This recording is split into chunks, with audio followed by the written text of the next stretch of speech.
High সপ্তম শ্রেণীর প্রিয় শিক্ষার্থীরা, আসসালামু আলাইকুম। আশা করি সবাই ভালো আছো। আজকে আমি আলোচনা করব অনুশীলনী 7.1 এর সমাধান করো অঙ্কগুলো নিয়ে। তো এটা হচ্ছে সমীকরণের অঙ্ক। সমীকরণ অঙ্ক করার জন্য আমাদেরকে সমীকরণ জিনিসটা কি সেটা আমি আগে জানতে হবে। তো চলো আমরা সমীকরণ কি এবং সমীকরণের কিছু নিয়ম আছে, কিছু বিধি আছে, সেই বিধিগুলো নিয়ে আমি আগে আলোচনা করব, তারপর আমরা এই সমাধানে আসবো। তো চলো আমরা সেগুলো দেখি। তো প্রথমে বলি সমীকরণ কি। সমীকরণ হচ্ছে যোগ বিয়োগ গুণ ভাগ সম্বলিত এবং সমান চিহ্ন বিশিষ্ট গাণিতিক বাক্যকে সমীকরণ বলে। আর এই অধ্যায়ের নাম হচ্ছে সরল সমীকরণ। তো সরল সমীকরণ কি? একঘাত বিশিষ্ট সমীকরণকে সরল সমীকরণ বলে, অর্থাৎ চলকের একঘাত বিশিষ্ট সমীকরণকে সরল সমীকরণ বলে। সরল সমীকরণ এক বা একাধিক চলক বিশিষ্ট হতে চলক হচ্ছে আমরা এখানে যে এক্স ওয়াই জেড এগুলো ব্যবহার করি, এগুলোকে বলে চলক। আর এই যে সংখ্যাগুলো ব্যবহার করি, এই সংখ্যাগুলোকে বলে ধ্রুবক। অর্থাৎ অক্ষর বিশিষ্ট যে সংখ্যাগুলো থাকে, অক্ষর অর্থাৎ যেগুলো আমরা এ বি সি ডি লিখি, সেটা ক খ গ হতে পারে, সেগুলোকে বলে চলক। আর সংখ্যা যেগুলো লিখি সেগুলোকে বলে ধ্রুবক। এখন ঘাতটা কি? ঘাত হচ্ছে আমরা A square B square C square যে ব্যবহার করি না, যে এই যেভাবে দিই এ স্কোয়ার বি স্কোয়ার, এগুলোকে বলে ঘাত। ওপরে যে পাওয়ার দিয়েছি এগুলোকে বলে পাওয়ার বা ঘাত, এগুলোকে বলে ঘাত। ঠিক আছে, এভাবে যদি দিই তাহলে এটা 2 ঘাত, এটা হচ্ছে 3টা ঘাত। এভাবে যদি দিই এটা কয়টা ঘাত? 4টা ঘাত। এই ঘাত এগুলোকে বলছে ঘাত। এখানে কিছুই নাই, পার মানে এর উপর এক আছে, তো এক ঘাত। আর এটাই হচ্ছে এক ঘাত বিশিষ্ট সরল সমীকরণ। ঠিক আছে, এগুলোকে বলছে এক ঘাত বিশিষ্ট সরল সমীকরণ। দেখো প্রত্যেকটা চলকের উপরে একটাই ঘাত, কিছু নাই মানে এক আছে, কারণ একের ওপর কোনো ঘাত দেওয়া হয় না, তাই এগুলোকে বলছে এক ঘাত বিশিষ্ট সমীকরণকে বলে সরল সমীকরণ। তাহলে সমীকরণ কি তোমরা বুঝতে পেরেছো? এখন সমীকরণের কিছু বিধি আছে, যেমন এখানে বলছে পক্ষান্তর বিধি, বর্জন বিধি, আড়াআড়ি গুণ বিধি, প্রতিসাম্য বিধি ব্যাখ্যা করতে বলেছে। তো আমি তোমাকে বলি পক্ষান্তর বিধি মানে কি। যখন আমরা এই সমীকরণগুলোকে এ পাশের জিনিস এ পাশে আর এ পাশের জিনিস এ পাশে নিয়ে আসবো, তখন সেটাকে বলে পক্ষান্তর বিধি। আমি অঙ্কে গেলে আরো বিস্তারিতভাবে বোঝাবো, কিন্তু প্রাথমিকভাবে তোমাদেরকে একটু আগে ধারণা দিচ্ছি। তাহলে পক্ষান্তর বিধি কি গেল? বাম পাশের জিনিস ডান পাশে, ডান পাশের জিনিস বাম পাশে নিয়ে আসলে সেটা পক্ষান্তর বিধি বলে। আর পক্ষান্তর বিধি যখন করবো তখন আমাদের চিহ্নগুলো কি হয়? পরিবর্তন হয়ে যায়। অর্থাৎ যোগ থাকলে বিয়োগ হয়ে যাবে, বিয়োগ থাকলে যোগ হয়ে যাবে, গুণ থাকলে ভাগ, ভাগ থাকলে গুণ। ঠিক আছে, এটা হচ্ছে পক্ষান্তর বিধির ক্ষেত্রে। বর্জন বিধি কি? যখন আমরা এ পাশ থেকে এ পাশ কোনো সংখ্যা বাদ দিয়ে দেবো, সময় একই রকম যদি হয় এবং চিহ্নগুলো যদি একই হয়, তাহলে বাদ দিয়ে দিলে সেটাকে বলছে বর্জন বিধি। তারপর বলছে এখানে আবার কি? আড়াআড়ি গুণ। আড়াআড়ি গুণ বা বিধি মানে কি? এটা কিন্তু একটা ইম্পর্টেন্ট। আড়াআড়ি গুণ আসে ভগ্নাংশগুলোর ক্ষেত্রে। আড়াআড়ি অর্থ হচ্ছে সমীকরণ যে ভগ্নাংশগুলো আছে সেগুলোর কোনাকুনি গুণ করা। অর্থাৎ মনে করো ভগ্নাংশ আছে, কোনার সাথে কোনে, কোনার সাথে কোনা গুণ করা হচ্ছে আড়াআড়ি গুণ। অঙ্ক যখন যাব তখন আরো বিস্তারিত বুঝতে পারবা। তারপর হচ্ছে প্রতিসাম্য বিধি। এই প্রতিসাম্য বিধিটা কি? প্রতিসাম্য বিধি হচ্ছে একটা সমীকরণ সম্পূর্ণ বাম পাশ থেকে ডান পাশে এবং ডান পাশ থেকে বাম পাশে নিয়ে আসাকে বলছে পক্ষান্তর বিধি। অর্থাৎ আমি যদি এই সমীকরণটা পুরোটা যদি এদিকে নিয়ে আসি আর এই 7টাকে এদিকে নিয়ে আসি, সেটা হচ্ছে প্রতিসাম্য বিধি। তাহলে প্রতিসাম্য বিধি কি? বাম পাশেরটাকে সম্পূর্ণ এদিকে আর 7টাকে যদি এদিকে নিয়ে আসি সেটাকে বলছে প্রতিসাম্য বিধি। ঠিক আছে, অর্থাৎ সম্পূর্ণ সমীকরণটাকে বাম পাশের সমীকরণটাকে ডান পাশে, ডান পাশেরটাকে বাম পাশে নিয়ে আসা হচ্ছে প্রতিসাম্য বিধি। তো আমি এগুলো সাধারণভাবে তোমাদের একটু আইডিয়া দেওয়ার জন্য আলোচনা করলাম।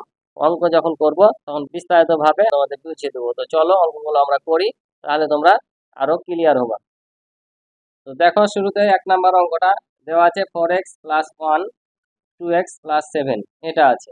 আমাদের এখানে সব সময় x এর মান বের করা লাগবে। কিসের মান? x এর মান। ঠিক আছে, তো আমরা যেটার মান বের করব, অর্থাৎ x টা এখানে চলক, কিন্তু এখানে এটা কি বলছে? চলক বা একঘাত সমীকরণ। আমরা সবসময় চলকের মান বের করবো। ঠিক আছে, তাহলে আমরা এখানে x এর মান বের করবো। x এর মান যদি বের করতে চাই তাহলে যেটার মান বের করবো সেটা সবসময় আমরা বাম পাশে রেখে দেবো। ঠিক আছে, সেটা বাম পাশে নিয়ে আসবো।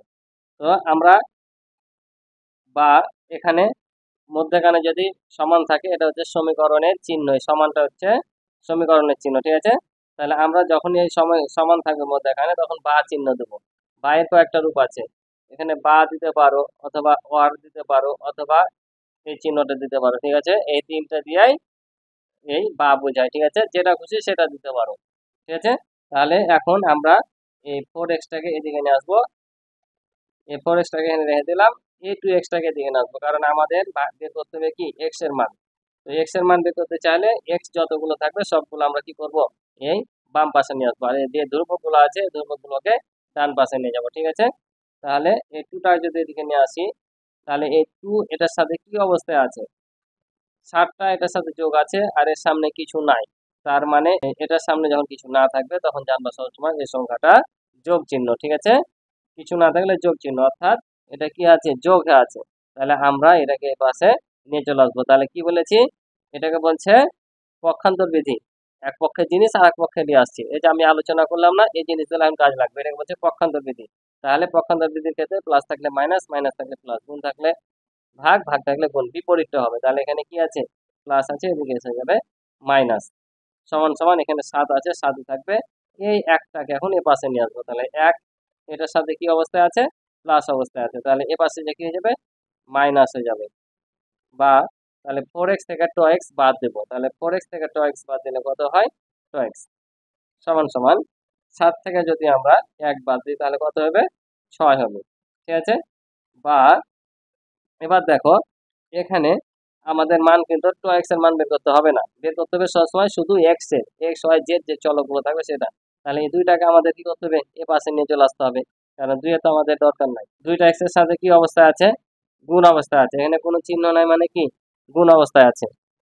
তাহলে গুণ অবস্থায় যদি থাকে, ওপারে পক্ষান্তর বিধি অনুযায়ী কি বললাম, নিয়ে গেলে কি হয়ে যাবে, বিপরীতটা, তাহলে গুণ আছে কি হবে, ভাগ হয়ে যাবে। তাহলে এ পাশে এসে ভাগ হয়ে যাবে, এটা কিন্তু ভাগের চিহ্ন, ঠিক আছে। এখন যদি আমি ভাগ করি অর্থাৎ কাটাকাটি করি, তাহলে 2 দিয়ে যদি 6-কে ভাগ করি তাহলে কত হয়, 3 দেবো না 6, তাহলে অতএব x সমান কত পেলাম, 3 পেলাম। তাহলে এটাই হচ্ছে আমাদের সমাধান, ঠিক আছে, x এর মান। তাহলে অতএব নির্ণয় সমাধান x সমান 3, এটা হচ্ছে আমাদের অ্যান্সার। আশা করি বুঝেছ। তো আমরা পরবর্তী অঙ্কে যাই, তাহলে আরো ক্লিয়ার হবে। এবার দেখো 2 নাম্বার দেওয়া আছে 5x - 3 is equal to 2x plus হচ্ছে 3। তাহলে এটা কি করব, তাহলে x গুলোকে কি করব, 1 দিয়ে করে নিব। তাহলে এদিকে 5 এসে গেছে, 5x থেকে যাবে এই 2x কে এদিকে নিয়ে আসবো, তাহলে প্লাস আছে, এদিকে এসে যাবে মাইনাস, সমান 3 3 থাকবে। এই 3টাকে আমরা এ পাশে নিয়ে আসবো, তাহলে 3 এটার সাথে কি অবস্থা আছে, মাইনাস অবস্থা আছে, এদিকে এসে কি হয়ে যাবে, প্লাস হয়ে যাবে।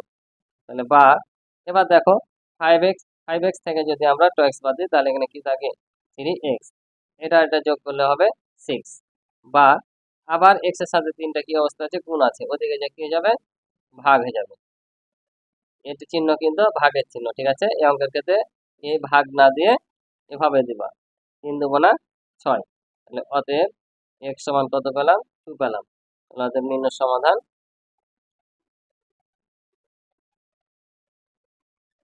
x সমান হচ্ছে 2, এটা হচ্ছে আমাদের অ্যান্সার। আশা করি তোমরা অঙ্কটি বুঝেছো। তাহলে দেখো এখন তোমরা নিজেরাই অঙ্কওয়ালা চাইলে না দেখে করতে পারবা, ঠিক আছে। কিন্তু তারপরও আমি সমাধান করছি, তোমরা নিজেরাই চেষ্টা করবা, ঠিক আছে। নিজেরাই চেষ্টা করে দেখবা পারছো কিনা। তবে আশা করি এখন তোমরা নিজেরাই এই অঙ্কগুলো করতে পারবা, কারণ এখন যে কয়টা অঙ্ক আছে 3 4 নাম্বার অঙ্কটা এই দুইটার মতো করে করা লাগবে। তাহলে দেখো ওয়াই গুলোকে আমরা এক পাশে করবো, তাহলে 3y এটা আবার কি অবস্থায় আছে, প্লাস অবস্থায় আছে, তাহলে এদিকে কি হিসেবে মাইনাস হয়ে যাবে, ঠিক আছে। তাহলে -7 হয় সমান সমান -1, এটা দেখো প্লাস আছে, তাহলে এই পাশে এসে যাবে মাইনাস। এবার একটা জিনিস লক্ষ্য করে দেখো, এখানে আছে প্লাস 3y, এখানে আছে -7y। তাহলে আমরা দেখো এটা থেকে এটা বাদ দিতে পারছি না, কারণ এটা হচ্ছে এটার চাইতে কম। তাহলে আমরা এটা থেকে এটা বাদ দেবো, তাহলে 7 থেকে যদি 3 বাদ দিই তাহলে কত হবে, 4 হবে, y হবে, ঠিক আছে।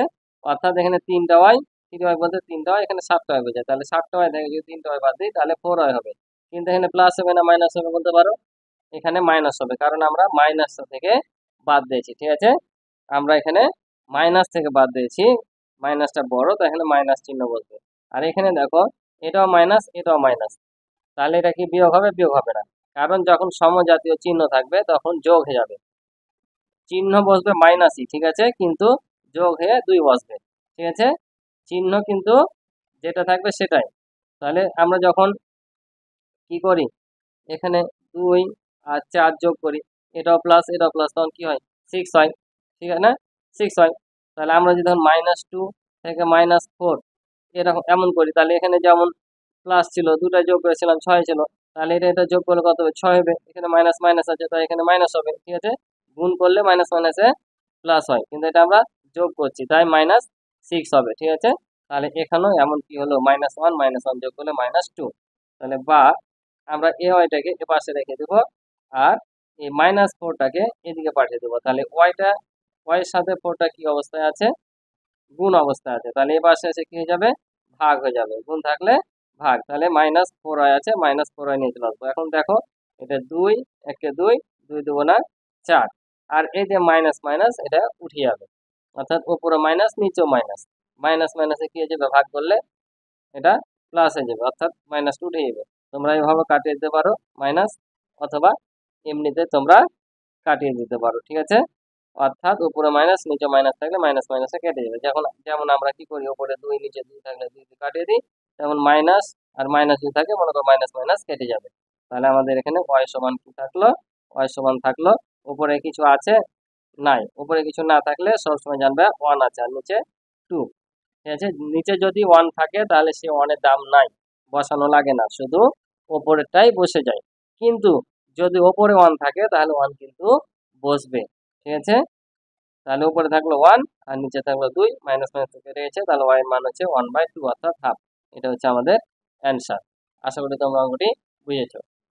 এবার দেখো 4 নাম্বারটা, এটাও ঠিক 3 নাম্বারের মতো করে করব। তাহলে এদিকে 7 হয়, রেখে দিলাম, আর এই ওয়াইটাকে ওইদিকে নিয়ে আসলে কি হয়ে যাবে? প্লাস আছে মাইনাস হবে, সমান -1 বসিয়ে দিলাম। এই -5টা যদি আমরা এই পাশে নিয়ে যাই, তাহলে মাইনাসটা হয়ে যাবে প্লাস। তাহলে মাইনাস এদিকে 5 আছে, তাহলে -5 এর দিকে নিয়ে আসলে কি হয়ে যাবে? এখানে মাইনাস আছে, তাহলে এই পাশে হয়ে যাবে কি? এই পাশে হয়ে যাবে প্লাস, অর্থাৎ +5, ঠিক আছে। কারণ যোগ থাকলে কি হয়? বিয়োগ, বিয়োগ থাকলে যোগ, তাহলে এটা প্লাস হলো। তাহলে এখন যদি আমরা যোগ করি, তাহলে 7y থেকে y বাদ দিলে কয়টা থাকে? 6টা y।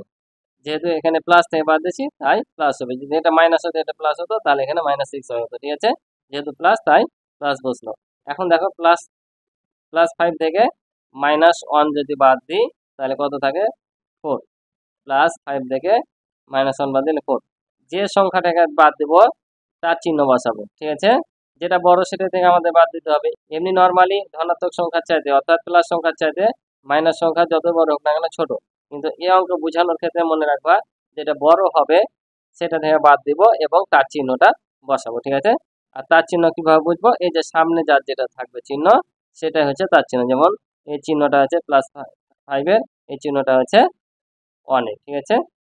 তাহলে এবার দেখো, y এ পাশেই থাকবে, 6 এ পাশে নিয়ে আসবো, গুণ আছে, তাহলে দেশে ভাগ, তাহলে কাটাকাটি করলে 2 দুগুণা 4, 3 দুগুণা 6। তাহলে অতএব y সমান কত পেলাম? উপরে থাকলো 2 আর নিচে থাকলো 3। এটা হচ্ছে আমাদের অ্যান্সার। আশা করি অঙ্কটি বুঝেছো। 5 নম্বর অঙ্ক দেখো, 17 - 2z = 3z + 2 আছে। তাহলে আমাদের উদ্দেশ্য হচ্ছে এই চলকের মান বের করা। তাহলে এখানে চলক হচ্ছে z, অর্থাৎ z এর মান বের করা। তাহলে z এর মান বের করতে চাইলে আমাদেরকে কি করতে হবে? z গুলো পাশে রাখতে হবে। তাহলে এটা কি আছে? মাইনাস আছে, -2z, আর এই জেডটাকে পাশে নিয়ে আসলে প্লাস আছে, এদিকে হয়ে যাবে -z, সমান এখানে +z আছে, +2 আছে, 2 বসবে, এখানে প্লাস না নিলেও চলবে, ঠিক আছে। সামনে দিয়ে কিছু না বসা মানে এটা প্লাস চিহ্ন বোঝায়, যেহেতু এটা প্লাস তাই সামনে আর কিছু দিলাম না। তারপর এই 17টাকে আমরা এই পাশে নিয়ে আসবো, তাহলে এখানে প্লাস আছে, এদিকে এসে কি যাবে? মাইনাস হয়ে যাবে, ঠিক আছে। তাহলে বা এবার দেখো, এটাও মাইনাস, এটাও মাইনাস, তাহলে মাইনাস মাইনাস কি করে নিব? যোগ করে নিব। 2 আর 3 কত হবে? 5। তাহলে 5z সমান সমান এই -17, এটা হচ্ছে +2। তাহলে আমাদের বড় কোনটা? এটা। তাহলে -17 থেকে যদি আমরা 2 বাদ দিই, তাহলে কি হবে? -15, ঠিক আছে।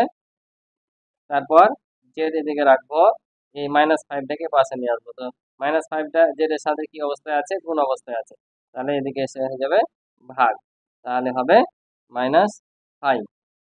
5 একে 5, 3 পাচ্ছে 15। এখানে মাইনাস মাইনাসটা কি হবে, কেটে যাবে। অতএব জেড সমান হচ্ছে 3। বললাম কি, নিচে যদি 1 থাকে তাহলে সে 1 বসার দরকার নাই, কিন্তু উপরে যদি 1 থাকে আর নিচে কোনো সংখ্যা থাকে তবে উপরে 1 বসাতে হবে। তাহলে এটা হচ্ছে আমাদের অ্যান্সার। ঠিক আছে, এবার দেখো 6 নম্বর অঙ্ক। তাহলে আমরা সব অঙ্কগুলোই কিন্তু এখানে একই রকম। ঠিক আছে, তাহলে মাইনাস 13z রেখে দিলাম। এই জেড এর দিকে না আসলে কি হবে, মাইনাস আছে প্লাস হয়ে যাবে 3। এটার দিকে যে কি যাবে, প্লাস হয়ে যাবে। তাহলে 13 আর 2 যোগ করলে হবে 15 জেড, এটা যোগ করলে হবে 8, বা জেড এদিকে থেকে যাবে 15, এদিকে যে কি যাবে, গুণ আছে ভাগে যাবে। তাহলে 8/15 কাটাকাটি হয় না, এটা থেকে যাবে। এটা হচ্ছে আমাদের অ্যান্সার। তো আশা করি তোমরা অঙ্কগুলো বুঝেছো। আজকে আমার এই পর্বে এই 6টি অঙ্কই ছিল, এই 6টি অঙ্ক নিয়ে আলোচনা করলাম। পরবর্তী পর্বে আমি পরের অঙ্কগুলো নিয়ে আলোচনা করব। আর ক্লাসটি যদি তোমাদের ভালো লেগে থাকে তাহলে অবশ্যই চ্যানেলটি সাবস্ক্রাইব করে পাশে থাকবে এবং ভিডিওতে একটি লাইক করে দিবে এবং তোমাদের মতামতগুলো কমেন্টের মাধ্যমে জানাবে। তো আজকের মতো এই পর্যন্ত, ভালো থাকো, আল্লাহ হাফেজ।